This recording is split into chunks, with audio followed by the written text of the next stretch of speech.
बिहार सरकार में एक शिक्षा मंत्री हैं चंद्रशेखर, आरजेडी के बड़े नेता, वो बोल रहे हैं कि जो राम मंदिर उद्घाटन होने जा रहा है वो जो है वो गुलामी के रास्ते खोलेगा, वो जो है वो शोषण का प्रतीक बनेगा वापस से 500 सालों बाद। बिल्कुल सही बोल रहे हैं, गुलामी के रास्ते भी खोलेगा, शोषण का प्रतीक भी बनेगा। इन जैसे चोरों के लिए, इन जैसे चोरों को गुलाम भी बनाएगा।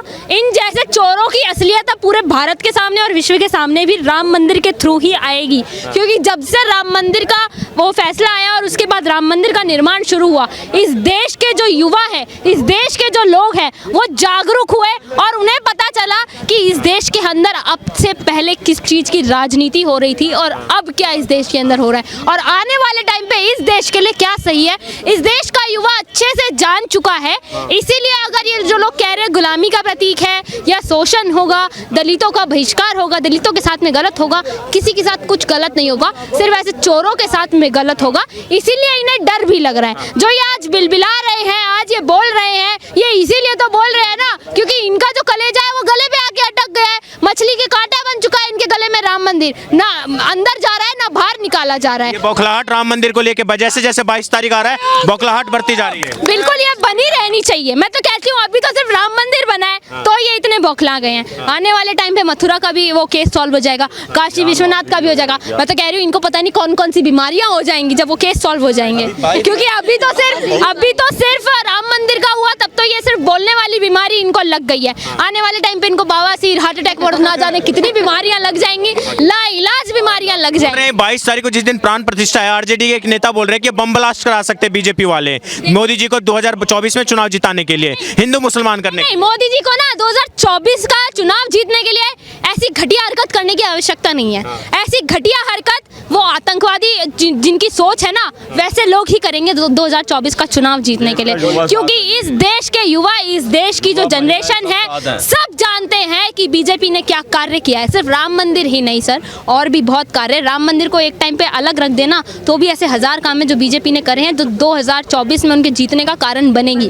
राम मंदिर तो मेन मुद्दा होगा ही होगा, लेकिन उसके अलावा भी बीजेपी ने जो कार्य करे हैं उस वजह से बीजेपी 2024 के चुनाव जीतेगी। लालू यादव जी के और नीतीश कुमार की चुप्पी को कैसे देखते हैं? राम मंदिर और सनातन पे जो सवाल उठाया जा रहा है, ऐसे भड़काऊ बयान दिए जा रहे हैं। देखिए, ये तो बिन पैंदी के लौटे हैं, कभी बीजेपी के साथ, कभी कांग्रेस के साथ। इनकी खुद की पार्टी जो है वो बस नाम की पार्टी रह गई है, वरना हमेशा तो इनकी मिलीजुली सरकार ही होती है, जब देखो तब इनकी मिलीजुली सरकार ही होती है। अब ये जिस इंडी अलायंस में जुड़े हैं, उस इंडी अलायंस के कई नेता ऐसे हैं जो सनातन धर्म को ही ठुकराते हैं, जो सनातन धर्म को डेंगू मलेरिया से कंपेयर करते हैं, जो सनातन धर्म को खत्म करने की बात करते हैं। तो अब तो देखो 22 जनवरी आने वाली है, सिर्फ 15 दिन रह गए हैं, 22 जनवरी को राम मंदिर का उद्घाटन हो जाएगा।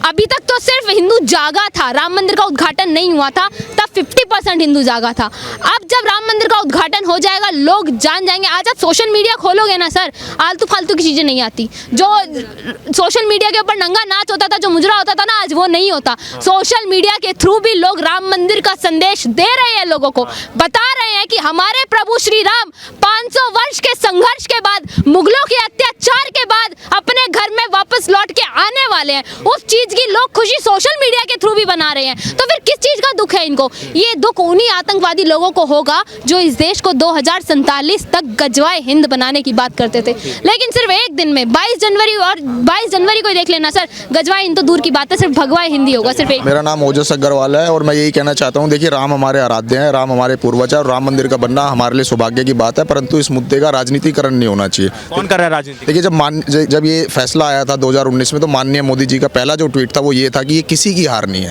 ये किसी की जीत नहीं है, किसी की हार नहीं है।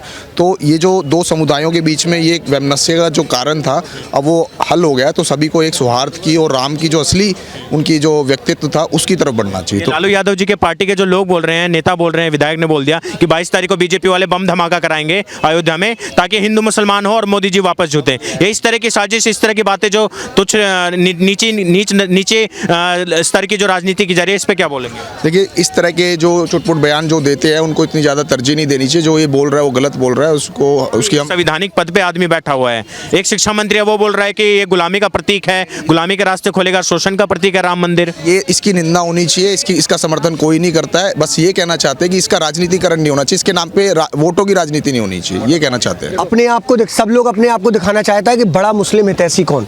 जैसे गठबंधन की बात हो रही है ना, अब कांग्रेस आरजेडी, बात है लोकसभा चुनाव की, तो लोकसभा चुनाव में कांग्रेस एक मेजर प्लेयर है। अब आप समझो, जो जितना एंटी राम विरोधी या एंटी सनातन विरोधी बयान देगा, वो उतना ही ज्यादा हितैषी किसका माना जाएगा? मुस्लिम वोट बैंक का। मुस्लिम तुष्टिकरण की राजनीति, बिल्कुल, कि कौन ज्यादा हितैषी है मुसलमानों का, आप समझो। नहीं तो इन लोगों को समझ में नहीं आ रहा है कि आज जो बात होनी चाहिए हिंदू वोट बैंक की होनी चाहिए, लेकिन उनको पता है हिंदू वोट बैंक इनके हाथों से खिसक चुका है। अब ये है जो बचा कुचा मुस्लिम वोट बैंक है, वो किसके पाले में ज्यादा जा रहा है। तो जो जितने ज्यादा विरोध, राम विरोधी, हिंदू विरोधी बयान देगा, वो उतना ही बड़ा मुस्लिम हितैषी कहलाएगा और उतने ही ज्यादा अनादर। चलिए मुस्लिम हितैषी बनिए, पर अनादर राम भगवान का अनादर, सनातन धर्म का अनादर, हमारे हिंदुओं का अनादर, इस पे क्या बोलें? वो लोग नेता हैं क्या? उनको जो उनके सलाहकार होते हैं उनको ये चीज समझ में नहीं आती है क्या?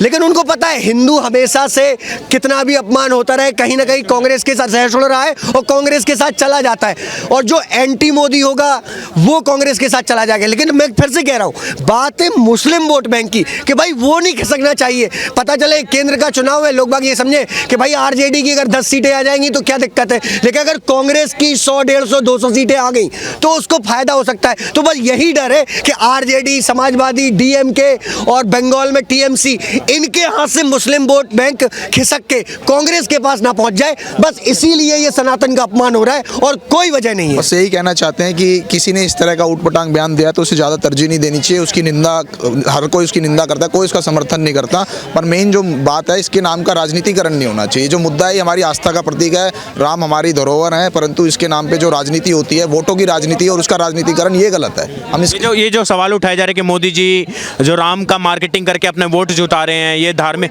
श्रद्धा कुछ नहीं है, ये सिर्फ मार्केटिंग, ये वोट के लिए। कोई भी पार्टी हो, चाहे कांग्रेस हो, बीजेपी हो, आरजेडी हो, कोई भी, जो भी राम के नाम पे अपना वोट बैंक साधने की कोशिश करेगी, राजनीतिकरण करने की कोशिश करेगी, वो ठीक नहीं, क्योंकि आस्था को आस्था की जगह रहना चाहिए और राजनीति को राजनीति की जगह रहना चाहिए। क्या बोलेंगे सर, कुछ कहना चाहते हैं?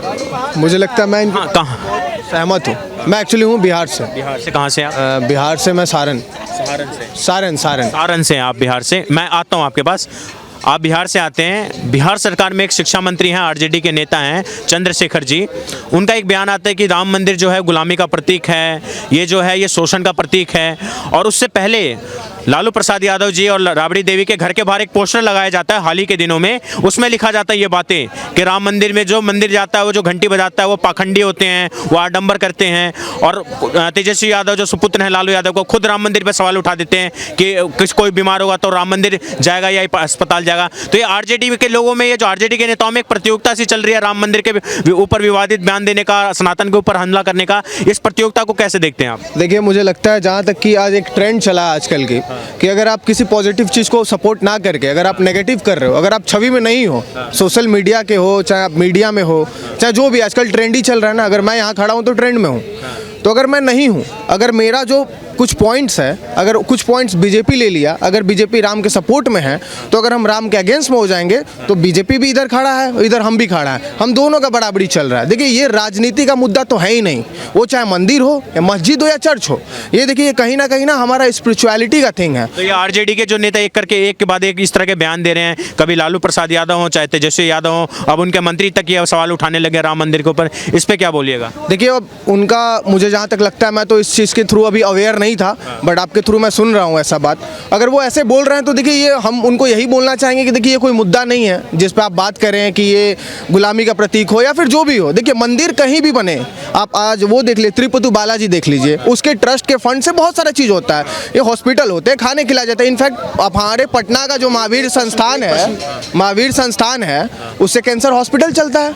पटना के महावीर संस्थान से बहुत सारे हॉस्पिटल है, खाना खिलाया जाता है। आप अवेयर तो हुई, आप जाइए वहाँ पे। बिहार में डेवलपमेंट क्यों नहीं है भाई? बिहार के लोग हर साल से तो लालू और नीतीश की सरकार है। देखिए यही तो चीज़ है कि बिहार के लोग हैं, हमारे पास ऑप्शन की कमियां कहीं ना कहीं हो रही है, बेस्ट फैकल्टीज नहीं आ रहे हैं, कहीं ना कहीं चूज नहीं हो पा रहे। देखिए अगर नीतीश जी थे हमारे सरकार में, उनके साथ बीजेपी भी कोलैबोरेट थी, तो हम तो पूछते हैं कि बीजेपी भी आ रही है तो क्या कर रही है भाई? बिहार को आखिर हर जगह से इग्नोर किया जा रहा है, ना कि बीजेपी ना कि आरजेडी, जो आ रहे हैं बिहार को सिर्फ लूट के जा रहे हैं। इट्स वेरी सिंपल आंसर, और ये चीज़ है करेक्ट। देखिए जितनी सनातन की जानकारी मेरी है, मेरे को संशोधन करना, अगर मेरी बात में कुछ त्रुटि हो, कुछ गलती हो, तो मैं विनम्रता से कह रहा हूँ कि हमारे सनातन परंपरा में एक चीज़ होती है कि कोई चीज़ जब तक पूर्ण ना हो जाए, पूरी ना हो जाए, तो उसमें प्राण प्रतिष्ठा नहीं होती। अब जैसे ये कह रहे हैं कि मंदिर जो है 2026 में पूरा बनकर तैयार होगा, तो 2024 में प्राण प्रतिष्ठा क्यों की जा रही है? ये भी एक सनातनी होने के नाते एक प्रश्न है। आप बोल रहे हैं कि 2024 में ना करके 26 में किया जाए। नहीं, ये एक प्रश्न है, क्योंकि सनातन परंपरा, जितनी जानकारी मेरी है, हो सकता है मैं गलत हूँ, मेरी जानकारी के अनुसार कि जो चीज़ पूरी हो जाती है, पूर्ण हो जाती है, उसमें प्राण प्रतिष्ठा होती है। तो प्राण प्रतिष्ठा क्यों हो रही है 2024? मेरे विषय में इतना धार्मिक ज्ञान नहीं रखता हूँ